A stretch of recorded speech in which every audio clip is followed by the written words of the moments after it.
Even bold moves can sometimes backfire.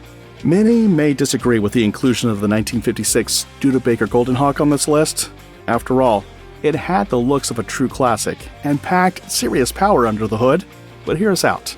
Style and muscle aren't always enough to guarantee success, and the Golden Hawk's story proves it. The Golden Hawk was Studebaker's attempt to compete with the big players, and on paper, it had plenty to offer. Powered by a supercharged V8 engine producing 275 horsepower, it was one of the fastest cars of its time. Its sharp, distinctive design turned heads and set it apart on the road. Yet, its hefty price tag made buyers think twice, especially when larger automakers like Ford and GM offered similar performance at a more affordable price. Adding to its challenges, the Golden Hawk's production costs were high, and Studebaker's financial resources were already stretched thin. While it earned respect from enthusiasts for its bold design and raw power, its limited sales couldn't save the company from its mounting troubles. Instead of being the savior Studebaker needed, it became a symbol of ambition that couldn't overcome the realities of the marketplace. Today, the Golden Hawk enjoys a loyal following among collectors who appreciate its daring spirit and performance, but back in the 1950s, it was more of a burden than a blessing for Studebaker, contributing to the financial struggles that eventually led to the company's downfall. So, while it's undeniably a stunner, its place on this list is well earned. Number 8. 1954 Henry J. The 1954 Henry J was Chrysler's shot at creating an affordable car for the American market. While the intention was noble, the execution left much to be desired. Designed to cut costs wherever possible, the Henry J came without a trunk lid. Access to the trunk was through the rear seats, and its bare-bones interior made it feel more like a budget compromise than an attractive option for buyers. Despite its low price point, the Henry J struggled to compete with offerings from the big three automakers, which provided better features and more appealing designs for just a bit more money. Its utilitarian approach turned off many consumers, leaving the Henry J sitting on dealership lots. The lackluster performance for the Henry J was a major setback for Chrysler, which was already struggling to compete with larger automakers.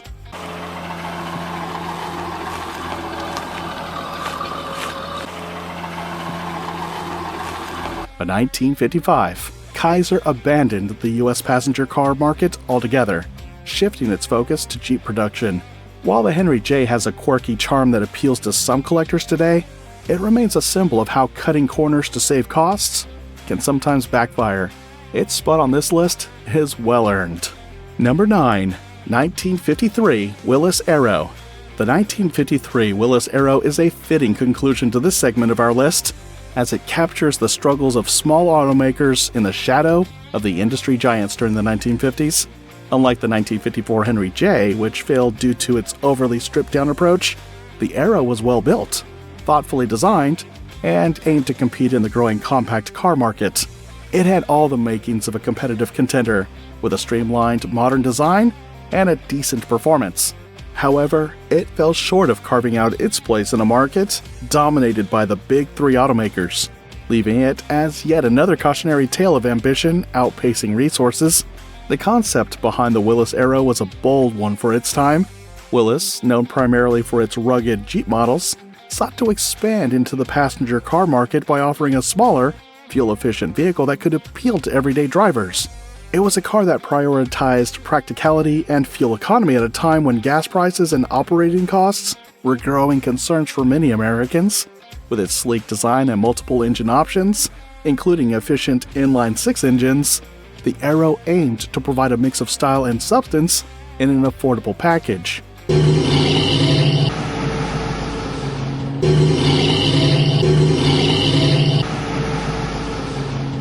But even a well-thought-out design couldn't save the Aero from the overwhelming competition.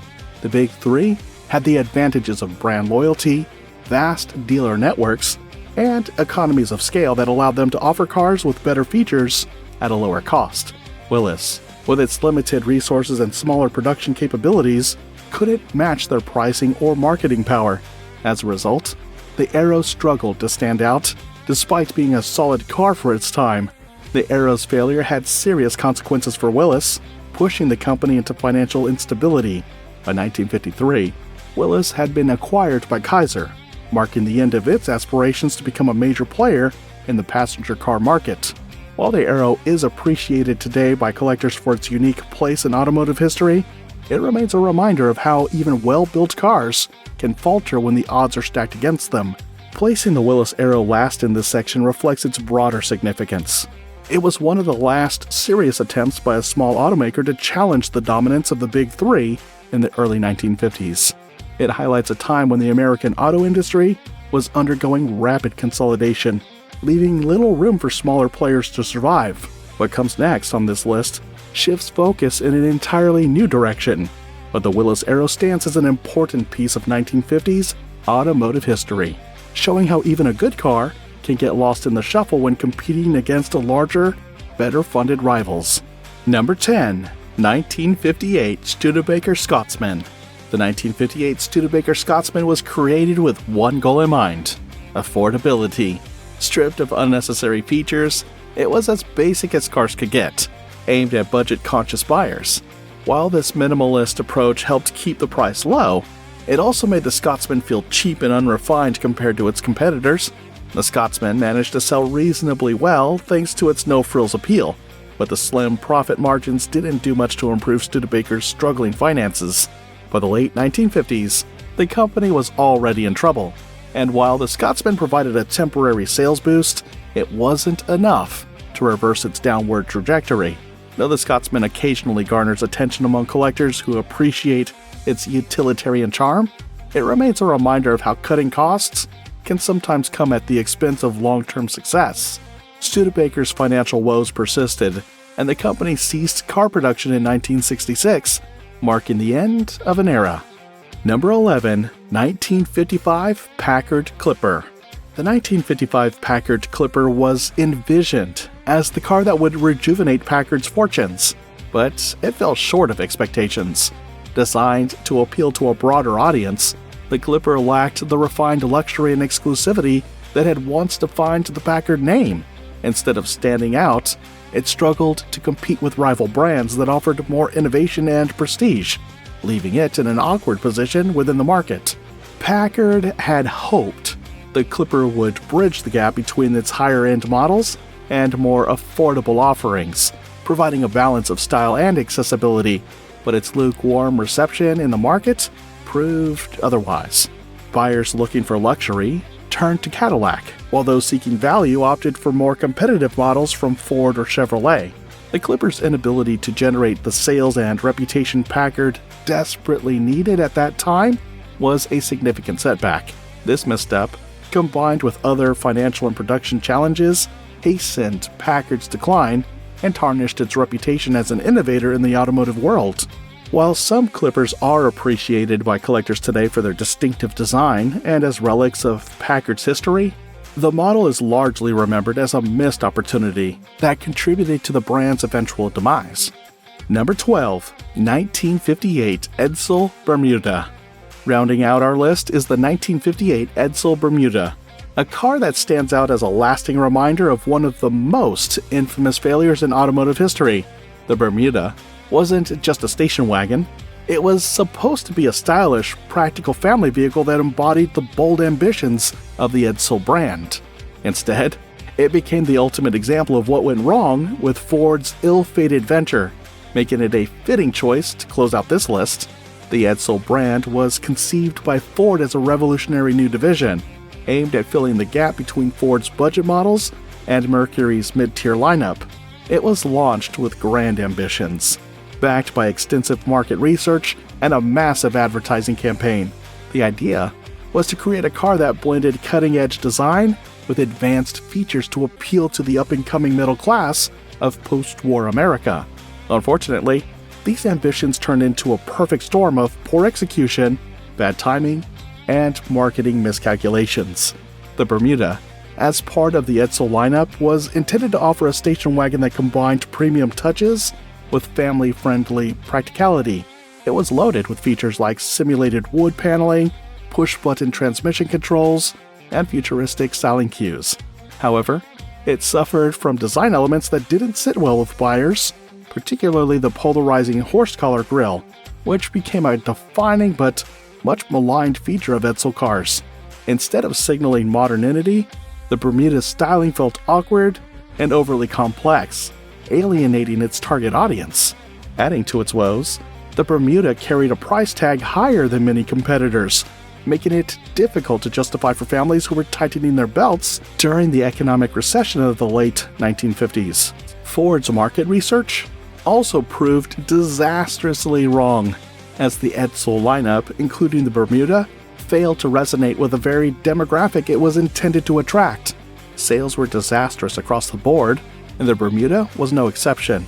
Ford pulled the plug on the Edsel brand entirely by 1960, making the Bermuda part of a short-lived and turbulent chapter in automotive history. While its rarity today makes it somewhat intriguing to niche collectors, the Bermuda remains an emblem of one of the biggest miscalculations in American car manufacturing. Closing the list with the 1958 Edsel Bermuda isn't just about its failure, it's about what it represents. The Bermuda encapsulates the grandiosity and hubris of the 1950s American automotive industry, where bold ideas weren't always paired with practical execution. It's a cautionary tale of how even the best intentions, coupled with ambitious concepts, can lead to one of the most spectacular flops in automotive history. If there's a single car that embodies the worst of the era, it's the Bermuda, a car that aimed high but fell harder than most. Each of these cars tells a cautionary tale about the risks of misjudging the market or overextending a company's resources. Whether it was due to bad design, poor timing, or high production costs, these vehicles contributed to the financial struggles or even the collapse of their makers. Let us know which car surprised you the most in the comments. Don't forget to like and subscribe for more fascinating automotive stories.